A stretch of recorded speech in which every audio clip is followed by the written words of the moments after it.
Auzubillahiminash-shaytanir-rajim. Bismillahir-rahmanir-rahim. Today is 23rd of June 2020. आज मैंने आपसे कहा था कि हम रिवीजन करेंगे टेंसेस के हवाले से। ये देखें सारे tenses, present indefinite tense, past indefinite tense, future indefinite tense, present continuous tense, past continuous tense, future continuous tense, present perfect tense, past perfect tense, future perfect tense और इम्पेरेटिव सेंटेंसेस में हम tenses भी सीख चुके हैं और active voice से passive voice भी बनाना सीख चुके हैं। अब मैं आज आपको रिवीजन करवा रहा हूँ। इस रिवीजन में आपको ये बताना है कि जब हम किसी भी टेंस में एक्टिव से पैसिव में जाएंगे तो किन किन चेंजेस को हमने कौन कौन सी चेंजेस को याद रखना है। सबसे पहले इधर करीब आके देखें। Number 1 comes present indefinite tense. थोड़ा सा रिवाइज भी जल्दी जल्दी करवाता जाऊंगा क्योंकि वीडियो लंबी बने तो फिर सेंड नहीं होती। तो प्रेजेंट इंडेफिनिट टेंस का दूसरा नाम है present habitual tense. In present indefinite tense we use the first forms of the verb but after some pronouns we also add s or es with the first forms of the verb. याद आया?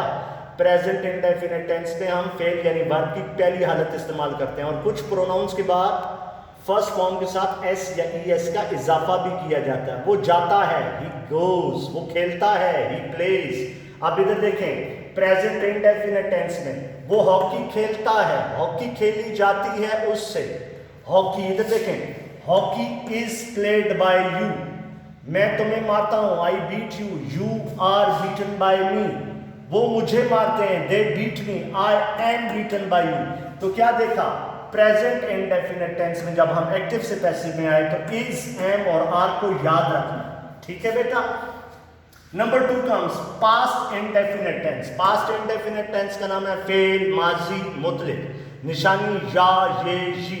इन past indefinite tense we use the second forms of the verb. In past indefinite tense we use the second forms of the verb. वो गया, he went, मैंने लिखा, I road, मैंने नहीं लिखा, I did not right, क्या मैंने लिखा, डिड आई राइट। तो पास्ट इंडेफिनिट टेंस में जब एक्टिव से पैसिव में जाएंगे तो क्या चेंजेस याद रखनी है? वॉज या वर। मसलन इधर देखें, मैंने एक खत लिखा, I wrote a letter, a letter was written by me, I wrote letters, letters were written by मी।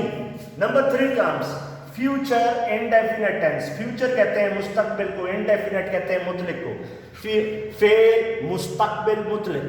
अगर कोई काम ज़माने मुस्तकबिल को जाहिर करे या ज़माने मुस्तकबिल में किया जाए तो उसे फ्यूचर इंडेफिनिट टेंस कहते हैं। फ्यूचर इंडेफिनिट टेंस में विल या शैल का इस्तेमाल किया जाता है, विल या शैल का इस्तेमाल किया जाता है। तो फ्यूचर इंडेफिनिट टेंस में जब एक्टिव से पैसिव में जाएंगे विल बी, विल के साथ बी, शैल के साथ बी।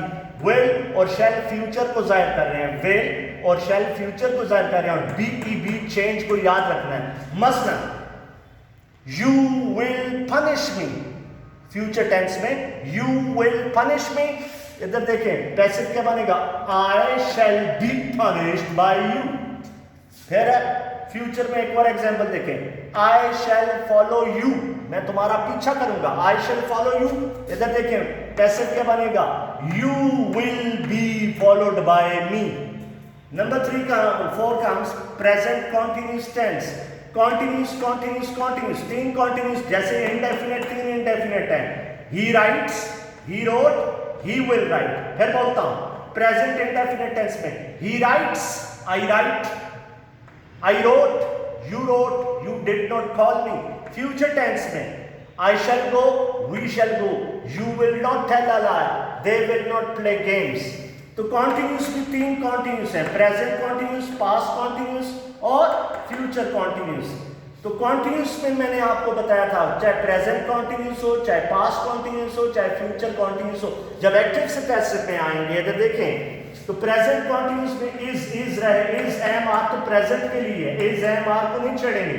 चेंज क्या याद रखनी है? बीइंग, बीई बी के साथ आईएनजी, बीई बी के साथ आईएनजी, बीई बी के साथ आईएनजी। आप देखें example, I am writing a letter. Present continuous tense में I am writing a letter. A letter is being written by you. They are beating me. Present continuous. They are beating me. I am being beaten by them. फिर present को देखें, they are following us, we are being followed by them. Past continuous, जैसे present continuous समझ आ गई, past continuous tense, अगर कोई काम जमाने माजी यानी गुजरे हुए जमाने में जारी रहे या हो रहा हो, वो जा रहा था, he was going, वो खेल रहा था, he was playing, तो past continuous, I was playing hockey, I was playing hockey, hockey was being played by me. was या वर आएगा पास्ट कॉन्टिन्यूस के लिए बीइंग की चेंज को याद रखें। आगे देखिए नंबर 6 का future continuous tense. Future continuous tense में यहां पे मैं आपको दिखा देता हूं विल बी या शैल बी। अब विल बी या शैल बी, तो बी यहां भी बी मौजूद है और वहां पे बीइंग, तो इसलिए फ्यूचर कॉन्टिन्यूस टेंस में जब एक्टिव से पैसिव में जाएंगे तो दो बार ऐसे नहीं कर सकते। एक बार लिखो बी, दूसरी बार लिखेंगे BEING, बीइंग नहीं बोल सकते, इसलिए फ्यूचर कॉन्टिन्यूस टेंस में एक्टिव से पैसिव नहीं बन सकता। फिर आ जाओ जी परफेक्ट। तीन परफेक्ट हैं, present perfect tense, past perfect tense, future perfect tense. Present perfect में काम मुकम्मल हो चुका है लेकिन ज्यादा अरसा या ज्यादा देर नहीं गुजरी। पास्ट परफेक्ट में भी काम मुकम्मल हो चुका है लेकिन काम को मुकम्मल हो चुके हुए ज्यादा अरसा या ज्यादा देर गुजर गया। फ्यूचर परफेक्ट टेंस, अगर कोई काम आइंदा आने वाले जमाने में मुकम्मल कर लिया गया हो तो फ्यूचर परफेक्ट में विल हैव या शैल हैव, पास्ट परफेक्ट में हैड और प्रेजेंट परफेक्ट में हैज या हैव का इस्तेमाल किया जाता है। तो प्रेजेंट परफेक्ट में जब एक्टिव वॉइस से पैसिव वॉइस में जाएंगे हैज का हैव तो आएगा ही आएगा क्योंकि प्रेजेंट परफेक्ट टेंस है। प्रेजेंट परफेक्ट में हैज या हैव का इस्तेमाल किया जाता है। चेंज क्या याद रखनी है, चेंज को देखें, चेंज क्या याद रखनी है, BEE बीइंग। तो जिसको मैंने बताया प्रेजेंट परफेक्ट समझ आ गया उसको पास्ट परफेक्ट भी समझ आ जाएगा। पास्ट परफेक्ट में हैड किसको रिप्रेजेंट कर रहा है, पास्ट को, और बीइंग पैसिव वॉइस के लिए। तो प्रेजेंट परफेक्ट की एग्जांपल देखें, I have written a letter has been written by me. Past perfect में मैं एक खत लिख चुका था, I had written a letter had been written by me. Future perfect में देखें, मैं एक खत लिख चुका हूंगा, I shall have written a letter will have been written by me. Will have इधर करीब होके देखें, विल हैव या शैल हैव और BEE बीइंग परफेक्ट के लिए तीन परफेक्ट हैं। मैंने आपको बताया था बीइंग को याद कर लें, बी इधर देखें BEE बीइंग बजेगी जैसे सांप वाला बीइंग बजाता है, तो प्रेजेंट परफेक्ट में, पास्ट परफेक्ट में और फ्यूचर परफेक्ट में बीइंग बजेगी। Has been, have been, had been, will have been, shall have been. और कल हमने किया था इंपेरेटिव सेंटेंसेस, कल हमने काम किया था इंपेरेटिव सेंटेंसेस में जब एक्टिव से पैसिव में जाएंगे लेट और बी का इस्तेमाल किया जाएगा। मसलन शट द डोर का मतलब है दरवाजा बंद कर दो, दरवाजे को बंद हो जाने दिया जाए। Shut the door, let the door be shut, तो ये आपको मैंने रिवाइज करवा दिया सब कुछ।